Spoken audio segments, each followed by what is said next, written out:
Bonjour à tous, j'espère que vous tenez la forme. Pensez bien à m'envoyer les vidéos s'il y en a qui ont fait la séance du jour, d'accord? Ça m'intéresse, il y en a qui me l'ont envoyé par WhatsApp, il y en a qui me l'ont envoyé par Messenger, donc ça peut être sympa.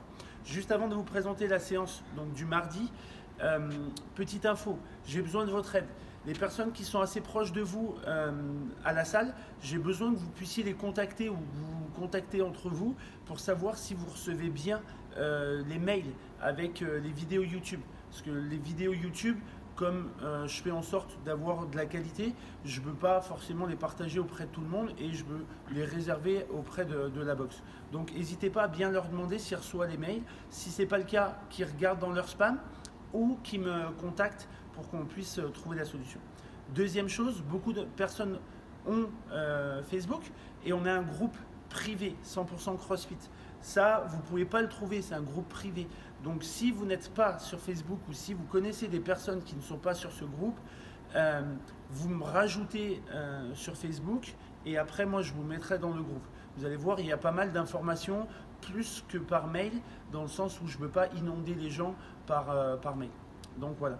Sur la séance de la journée, on va avoir 4 blocs. D'accord? Le bloc annexe, je vais le présenter, mais il faut avoir en tête que c'est un bloc annexe. Donc toutes les personnes qui s'entraînent de manière classique, qui ne suivent pas d'annexe, ne cherchez pas à le faire. D'accord? Il n'y a pas plus de qualité si vous le faites. Bien au contraire. Ce qui va être intéressant, c'est l'intensité que vous allez mettre dans la séance. D'accord? Donc le bloc annexe, c'est plus pour des gens qui suivent déjà des annexes, pour le groupe compétiteur par exemple. Donc voilà. Je vous présente la séance. Venez avec moi. Le bloc 1, warm-up. D'accord? Sur le warm-up, on va avoir un test de squat. Ce test de squat, il va vous permettre de savoir si vous avez besoin de travailler l'amplitude, la tension musculaire ou la mobilité. Je reviens dans ça dans 15 secondes. 8 séries. Donc vous aurez votre squat à faire. 30 secondes à 1 minute. D'accord? L'objectif, c'est pas de vous exploser dès la première série. Je préfère que de la série 4 à 8, vous augmentiez parce que vous pouvez tenir un peu plus. Par contre, ce qui est important, R, c'est la récup, de ne pas avoir plus de 30 secondes de pause. Le squat 1, ça sera sur l'amplitude. Le squat 2, ça sera sur la tension. Le squat 3, ça sera sur la mobilité. Donc vous n'en avez qu'un seul à faire. Ok? Par rapport au test, attention. Vous allez voir, le petit attention, c'est parce que j'ai une petite pépite. Je vous les mettrai en commentaire. Donc, vous allez tester votre squat, d'accord? Les pieds un peu plus larges que les hanches, pointe de pied légèrement à l'extérieur. Vous allez essayer de descendre le plus bas possible. On va voir ce qui va se passer. Il peut se passer 3 choses. La première des choses, c'est que vos hanches ne descendent pas au-dessous des genoux ou que vous êtes très inconfortable. Ça tire un peu dans les fessiers, ça tire dans le pli de laine, même pourquoi pas dans les genoux, dans les chevilles. Donc dans ce cas-là, vous allez avoir besoin de travailler votre amplitude. Donc pendant 30 secondes à 1 minute, vous trouvez un support pour vous délester. Vous commencez à connaître. On va chercher à garder le dos plus droit et nous faire des petits pulses. Vous pouvez très bien basculer d'une jambe à l'autre.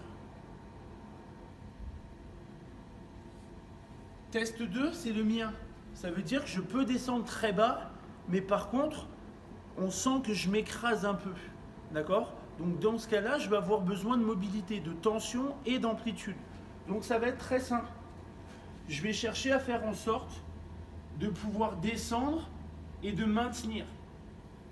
Les mains, c'est important pour ne pas avoir une volonté de s'affaisser au niveau du tronc. Objectif, tension musculaire. Troisième cas de figure, vous êtes en bas, le dos reste placé, mais il n'y a aucune tension musculaire. Dans ce cas-là, on va faire le travail de la chaise. On se porte contre le mur, pied largeur de hanche. On va descendre pour que les genoux soient à 90 degrés. Et à partir de là, on va amener une rétroversion du bassin. Ça, c'est ce que je vous ai amené hier par rapport à la posture. On ne s'appuie pas et on va maintenir.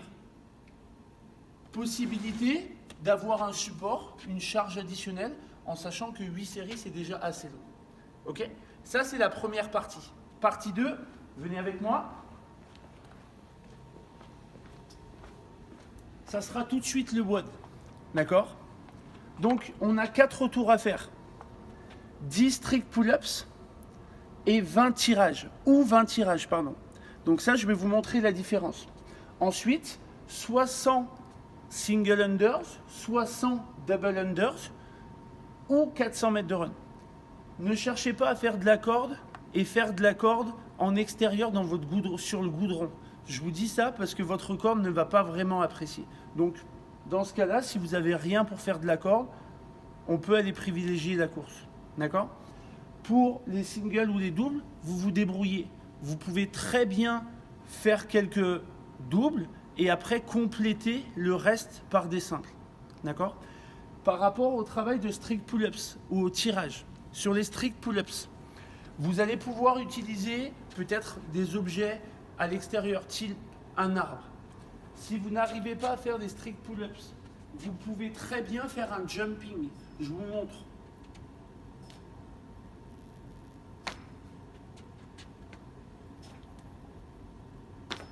Donc le but, c'est de se tracter, de retenir un peu la phase descendante.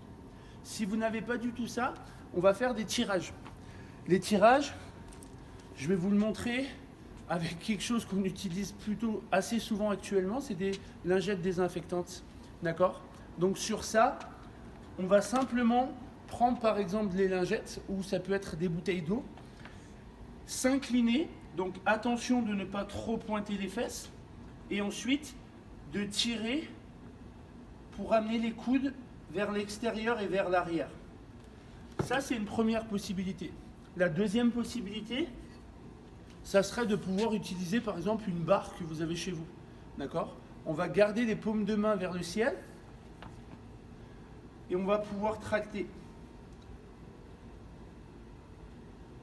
Troisième possibilité, même si ça en offre plein d'autres, on en profite, messieurs, pour une fois utiliser l'aspirateur. J'étais obligé. On prend notre aspirateur et on le tracte sur la poitrine. D'accord? Tout ça pour vous dire que des possibilités, il y en a vraiment pléthore. D'accord? Donc ne vous inquiétez pas sur ça.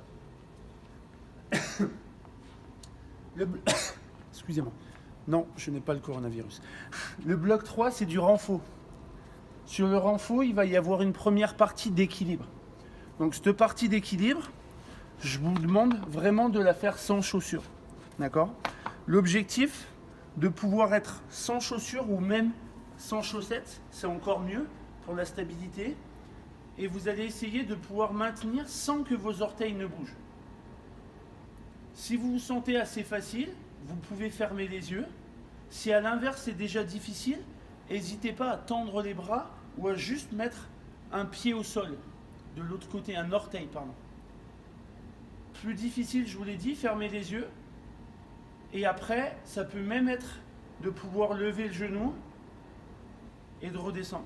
Vous voyez, pour moi, c'est trop difficile déjà. D'accord? Une fois qu'on a travaillé sur ça, on va travailler un peu plus sur le centre du corps. On va avoir 10 tours à faire. D'accord?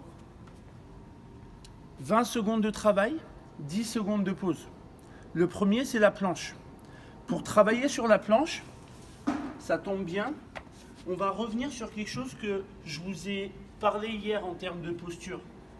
On va se mettre à 4 pattes et là, vous allez pouvoir travailler sur votre antéversion et votre rétroversion. Regardez ce qui se passe au niveau de mon bas du dos. J'ai un changement complet. Donc pour venir sur la planche, c'est simple. Je veux que vous fassiez une rétroversion et qu'ensuite, vous puissiez monter sur la pointe de pied en gardant le poids de corps vers l'avant. L'objectif, et ça peut être intéressant si vous avez une deuxième personne avec vous, c'est qu'elle essaie de vous déplacer, de vous bouger un peu, très doucement, et vous ne devriez pas bouger. Ça veut dire que vous êtes vraiment gainé. D'accord? Deuxième exercice, le Superman. Le Superman, c'est le mouvement de arche. On s'allonge, on va garder les bras à 90 degrés. Ce qui va se soulever, c'est à la fois nos cuisses et à la fois ma poitrine. Je ne cherche pas à relever la tête. protection au niveau des cervicales. Voilà pour la séance classique. Juste pour le bloc annexe, très simple, 10 minutes MM. Donc l'objectif, c'est pas de partir 5 secondes après avoir tout fait, d'accord? Ça peut se faire même en 2 fois dans la journée. 15 air squats, d'accord? Vous commencez à connaître, pied un peu plus large que les hanches. On descend dans notre amplitude complète. C'est quoi notre amplitude? C'est celle qui nous permet de ne pas amener une flexion, une trop d'extension. Je garde mon buste fixe et je remonte. Une fois qu'on a ça, un max de snatch. Donc le snatch, c'est un mouvement où on va monter au-dessus de la tête. Je reprends mon paquet de lingettes qui peut très bien être une bouteille. Je jette et j'alterne. Comme c'est marqué sur le PDF, si c'est trop facilitant, vous pouvez le faire en rajoutant un squat. D'accord? Vous pouvez trouver n'importe quel objet. Là, moi, je vais vous le montrer avec un banc. Mais ça peut très bien être avec une chaise chez vous. D'accord? Je prends mon banc, je me fixe bien, je pousse mon ventre vers l'extérieur et je le monte. Stabilisé et je redescends. D'accord? Moi, c'est ce que j'avais à la salle. Mais en tout cas, vous pouvez trouver des choses bien plus facilitantes que ça. Je vous remercie. Ça fait une longue vidéo, mais au moins, vous avez toutes les explications. N'hésitez pas à me faire des retours. À très bientôt.